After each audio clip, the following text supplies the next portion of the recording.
የተወደዳችሁ የእግዚአብሔር ቤተሰቦች ወንድሞቼና እህቶቼ እንዲሁም ይሄንን ቋንቋ የምትሰሙ በመላው ዓለም ያላችሁ የዚህ ቻናል ተከታታዮች ዛሬ ባለፈው ጊዜ ቃል በገባሁት መሰረት በጣም አጭር ነገር ልነግራችሁ መጥቻለሁ። መነሻ ሐሳቡን ይሄንን ሐሳብ ሳሰላስለው ነበረ።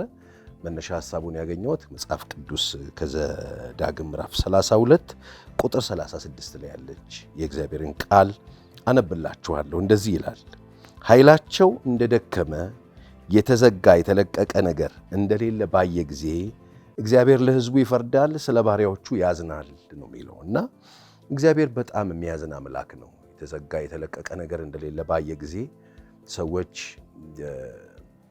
እርዳታ የሚፈልጉበት ነገር ጠፍቶ፣ ምንጭ ጠፍቶ፣ እድል ጠፍቶ፣ መንገድ ጠፍቶ፣ መላ ጠፍቶ በቃ ምን አደርጋለሁ ብለው ሰዎች በጣም በደከማቸው ጊዜ የተዘጋ ምንም ነገር የተለቀቀ ነገር እንደሌለ ባየ ጊዜ ነው እግዚአብሔር ለሕዝቡ ይፈርዳል ይላል እና እግዚአብሔር ፈራጅ አምላክ መሆኑን ላስታውሳችሁ። ይሄ ብቻ አይደለም፣ ደግሞ እግዚአብሔር ለሕዝቡ ይፈርዳል፣ ለባሪያዎቹ ደግሞ ያዝናል ይላል እና እግዚአብሔር ያዝናል። አይገርማችሁም? በጣም የሚገርም ነው። ሁኔታዎች በጣም ጨላልመውባችሁ ከባባድ መንገድ እየሄዳችሁ ያላችሁ፣ ባላችሁበት የህይወት ውጣ ውረድ ከፍተኛ ዋጋ እየከፈላችሁ፣ መላ ፈልጋችሁ መላ ያጣችሁ፣ ዘዴ ፈልጋችሁ ዘዴ ያጣችሁ፣ ካላችሁበት ችግር፣ ካላችሁበት መከራ፣ ካላችሁበት ስቃይ ለመውጣት ብዙ ጥራችሁ ግራ ገብቷችሁ ማን ይደርስልኛል ባላችሁበት ጊዜ፣ ማን ይፈርድልኛል ባላችሁበት ጊዜ እግዚአብሔር ለሕዝቡ ይፈርዳል። ይሄ ብቻ አይደለም፣ ለባሪያዎቹ ደግሞ ያዝናል። እሱን ተጠግተው፣ እሱን ታምነው፣ እሱን ፈልገው፣ እሱን ሽተው፣ እሱን ተስፋ አድርገው የሚኖሩትን ደግሞ ባሪያዎቹን ያዝንላቸዋል። መቼ ነው የሚያዝንላቸው? የሚያዝንላቸው እሱ ፈጣሪያቸው ባሉበት በየትኛውም የህይወት መልክ ውስጥ ይሆኑ፣ ባሉበት ሁኔታ፣ ባሉበት ሐዘን፣ ባሉበት ችግር የሚያዝንላቸው፣ የሚራራላቸው፣ ለነሱ ተስፋ የሚሆን ነገር ባጡ ጊዜ የዛን ጊዜ እግዚአብሔር ለሕዝቡ ያዝናል። ደክሟቸዋል። ለደከማቸው ሰዎች እሱ ያዝናል። ያዕቆብ ሲናገር በኢሳይያስ 40:27 ላይ የሚናገረው ይሄንን ነው። ኃይል መንገድ የተሰውራለች፣ ፍርዴ አልፋለች ብሎ ባለ ጊዜ ለምንድን ነው እንደሱ የምትናገረው? አላወክም ወይ? አልሰማህም ወይ? እግዚአብሔር እኮ የዘላለም አምላክ ነው። የዘላለም አምላክ ነው። የዘላለም አምላክ ነው። ማስተዋሉ አይመረመርም ይልና ለደካማ ኃይልን ይሰጣል፣ ጉልበት ለሌለው ደግሞ ብርታትን ይጨምራል የሚለው። ስለዚህ በምንም አይነት ድካም ውስጥ ያላችሁ ሰዎች፣ በምንም አይነት ዝለት ውስጥ ያላችሁ ሰዎች በቃ አትወቁ፣ ግን አልሰማችሁም ወይ ነው የሚለው። አላወክም ወይ? አልሰማህም ወይ? አትወቅ ስለ እግዚአብሔር፣ ግን አልሰማህም ስለ እግዚአብሔር ደካማ እንደሚያበረታ፣ የዛሉ ጉልበቶችን እንደሚያጠነክር፣ ተስፋ ለቆረጡ ሰዎች እንደሚደርስ አልሰማህም? አትወቅ ግን አልሰማህም ብሎ ይናገራል እስራኤል ቤት። ዛሬም በድካም ውስጥ ላላችሁ ሰዎች እግዚአብሔር ድካማችሁን አይቶ ያዝንላችኋል። ድክም ብሎኛል ይላል። እኔም እንደ ሰው በህይወት ውጣ ውረድ ውስጥ ደክሜ አውቃለሁ። በጣም ኃይለኛ ድካም ውስጥ አልፌ አውቃለሁ። የሚያበረታኝ ነገር ያጣሁበት ጊዜ አለ። ግን እግዚአብሔርን ሳስብ ደግሞ ለካ እግዚአብሔር ያዝንልኛል።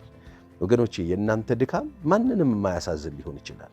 ማንም እናት፣ አባት፣ ባል፣ ሚስት፣ እህት፣ ወንድም፣ ልጅ፣ ጓደኛ፣ የቅርብ የኔ የምትሉት ሰው ላያዝንላችሁ ይችላል። እመኑኝ ግን እግዚአብሔር ያዝንላችኋል። ደክሟችኋል፣ እግዚአብሔር ያዝናል። አዝኖ ሚተው አይደለም፣ ኃይልን ይሰጣችኋል። ከወደቃችሁበት መጥቶ እግዚአብሔር ያነሳችኋል። በደከመ ጊዜ እግዚአብሔር ያዝንልሃል ነው መልእክቴ። በደከመ ጊዜ እግዚአብሔር ይራራልሃል። ፍርድ ባጣ ጊዜ እግዚአብሔር ፈራጅ ሆኖ ጣልቃ ይገባልሃል። ኃይላቸው እንደደከመ የተዘጋ የተለቀቀ ነገር እንደሌለ ባየ ጊዜ እግዚአብሔር ለሕዝቡ ይፈርዳል። ምንም መላ በጠፋ ጊዜ፣ የሚፈርድላቸው ባጡ ጊዜ እግዚአብሔር ለሕዝቡ ይፈርዳል፣ ለባሪያዎቹ ደግሞ ያዝናል እና እግዚአብሔር ያዝንላችኋል።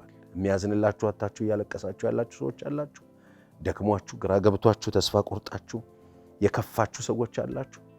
በመከፋት ውስጥ ያላችሁ፣ ያሰባችሁት ነገር እንዳላሰባችሁት፣ ያለማችሁት ህልም ከንቱ ሆኖ የቀረባችሁ፣ ተምራችሁ ተመርቃችሁ ስራ እንይዛለን ስትሉ ስራ ያጣችሁ፣ እናገባለን ብላችሁ ባላችሁት ጊዜ ባለማግባታችሁ፣ ያሰባችሁት ንግድ ጀምራችሁ ባለመሳካቱ፣ በልዩ ልዩ አይነት ሁኔታ ውስጥ ጅምሮቻችሁ ፍጻሜ አጥተው የከፋችሁ ሰዎች አላችሁ። እሱ ያዝንላችኋል። ሲከፋችሁ እሱ ያዝናል።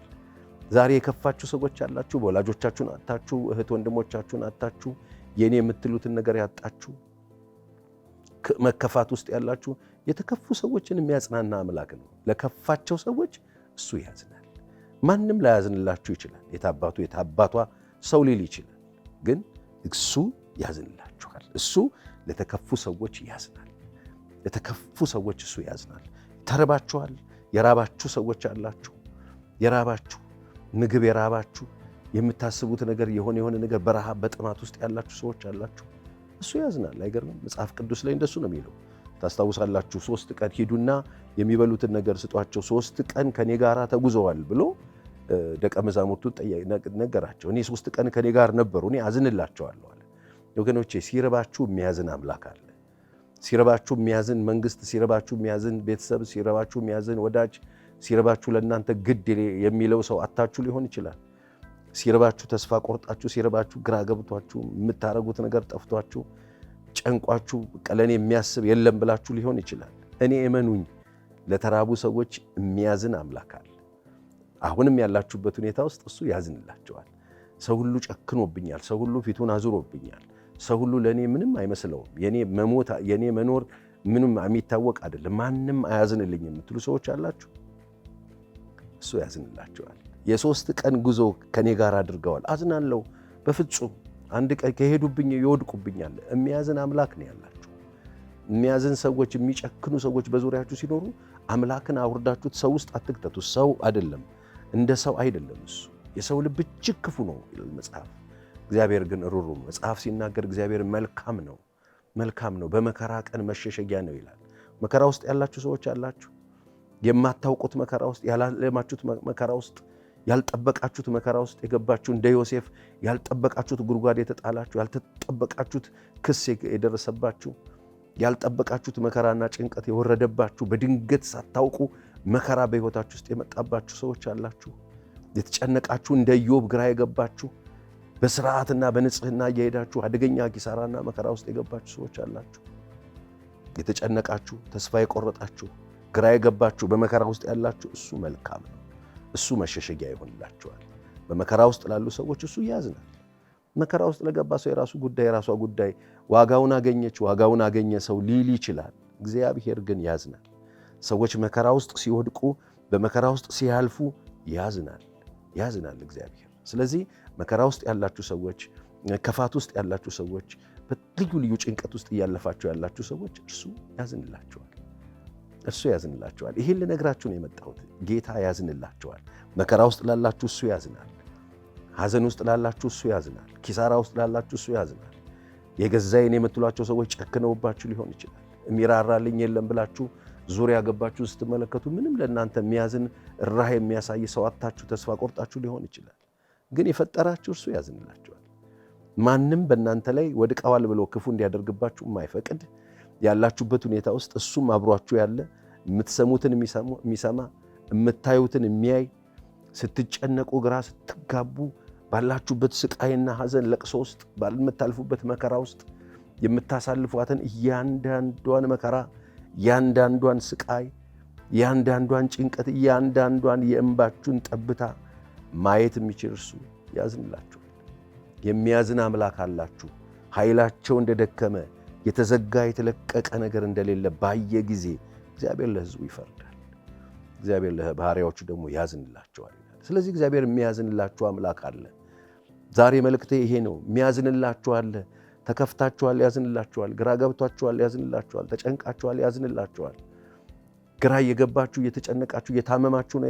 ለታመማችሁ ሰዎች ያዝንላችኋል። በየአልጋ ለወደቃችሁ፣ በየሆስፒታሉ ላላችሁ፣ በልዩ ልዩ ቦታ የምትሰቃዩ፣ ሕክምና ፈልጋችሁ የምትሰቃዩ፣ ከሀገር ሀገር የምትዞሩ፣ ላላችሁበት ስቃይና ህመም መድኃኒት ያጣችሁ፣ የተጨነቃችሁ፣ በጣም ግራ የገባችሁ፣ እናንተ ትታመማላችሁ፣ ህመማችሁ በሕክምና የጠፋ፣ እናንተ ትሰቃያላችሁ፣ በሕክምና መድኃኒት ያልተገኘለት፣ ስቃይ ውስጥ ያላችሁ፣ ብቻችሁን የምታለቅሱ፣ ብቻችሁን መከራ ውስጥ የምታልፉ፣ ብቻችሁን እየተሰቃያችሁ ያላችሁ፣ ብቻችሁን መውጣት መውረድ ውስጥ ያላችሁ፣ ግራ የገባችሁ ሰዎች፣ እንደዛች 12 ዓመት ደም እንደሚፈሳት ሴት ትዳራችሁን ያጣችሁ፣ ገንዘባችሁን ያጣችሁ፣ ውበታችሁን ያጣችሁ፣ ያለፋችሁበት የህይወት ውጣ ውረድ ከባድ የሆነባችሁ፣ ሐዘን ውስጥ ያላችሁ፣ ማንም የሚቀርባቸው የሌለች 12 ዓመት ደም ፈሳሳት የማትጨበጥ ሴት፣ እርኩስ ተብላ የተገለለች ሴት፣ ሀገር ሁሉ የነበረው እምነት የነበረው የህዝቡ ስርዓት አግሎ ኮርነር ያረጋትን ሴት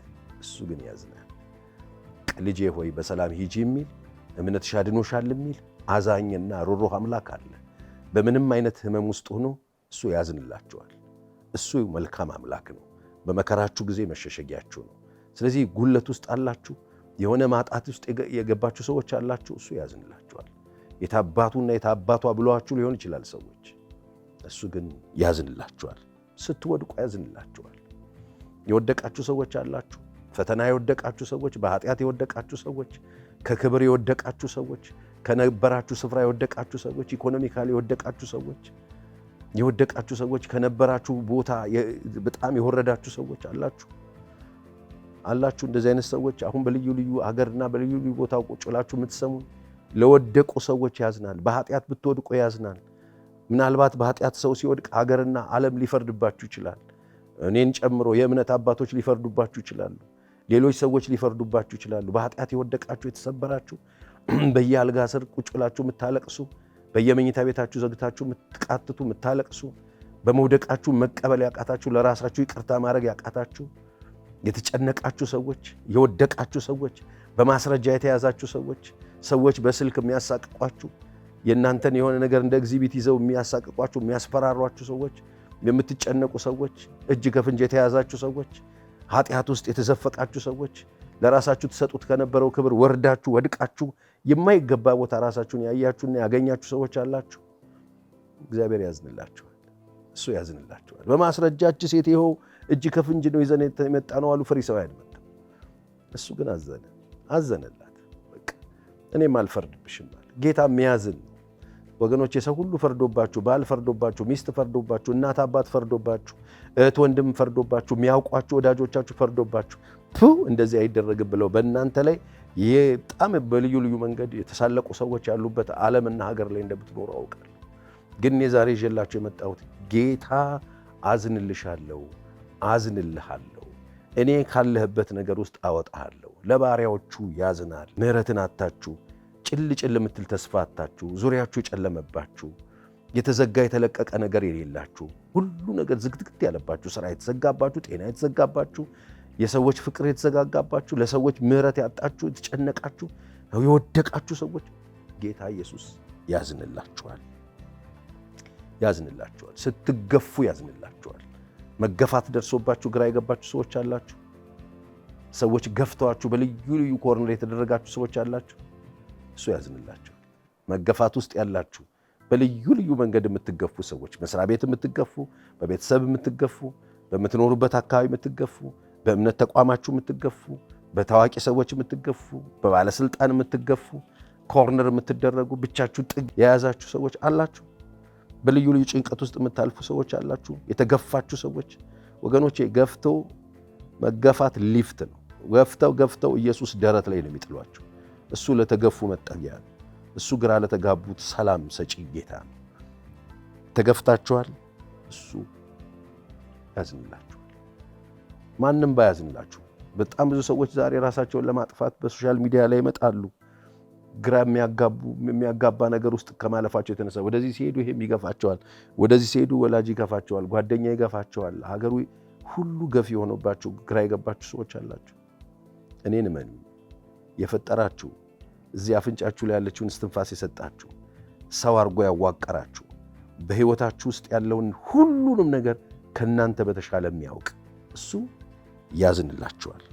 ተስፋ ላጡ ሰዎች እሱ ተስፋ መሆን የሚችል፣ ለተራቡ ሰዎች እሱ የሚያዝን ደግ ጌታ። ዝም ብሎ እኮ አዝኖ አይደለም ሄዶ፣ አዝኖ የሚያስፈልጋቸውን ነገር የሚሰጥ ጌታ ነው። ታምራት ሰርቶ 2 በ5 አባዝቶ ያ ሁሉ ሺህ ሕዝብ የመገበ አምላክ ነው። ስለዚህ ኃይላቸው እንደደከመ የተዘጋ የተለቀቀ ነገር እንደሌለ ባየ ጊዜ እግዚአብሔር ለሕዝቡ ይፈርዳል፣ ለባሪያዎቹ ደግሞ ያዝንላቸዋል። ዛሬ ይዤላችሁ የመጣሁት ይሄንን።